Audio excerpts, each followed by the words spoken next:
Leaders and workers of Manipur Pradesh Congress Committee today took out a protest march from Congress Bhavan in BT Road to Kangla Gate, condemning the alleged insult of Constitution by Union Home Minister Amit Shah.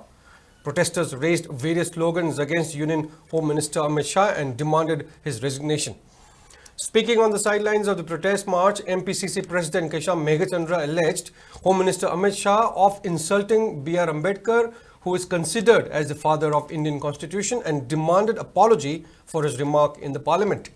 While condemning the remark of Amit Shah, K. Meghachandra also demanded Union Home Minister to resign for disrespecting Dr. B.R. Ambedkar.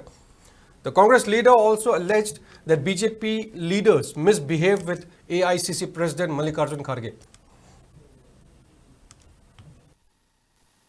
Father of the Constitution, Haina Aikoigi, Latliba, Aikoina Koyam Nariba, Dr. Baba Sahib Ambedkar, Mahaku, Amisana Karim, Katainaba, insulting Weba, Wahai Mayamama Garang Palamenda Raja Savada, Aikibagita Magda, Amishana, Lale Haizagadabadi, Asikumba Karim, Kataina Rangang Masi, Yamna Laibak Tibani, Maramaduna Aikoi, Indiagi Mapam Kudimakta, Aikoigi, nationwide, when the protest of Ribasi. Mahak Lale Hajakadabani, Natragana Mahak Home Minister Dagi, Mahak design to Udabani, Madam the Indiagi from Kudimakta, State Kudimakta, Ikoinikai, Kunajari Bamba Sungla Base, Bangna Karim Kataina Parliament House, Nangba Amasu insult over Potche, Ikoi Nuaite, Masida Makta condemned Tawi, Maduki the Makta, Manipur Pradesh Congress Committee, Na Amasung, Masigi leaders, workers may amna Ikona Masi protesti, Kangla Mamang Sida Togabani.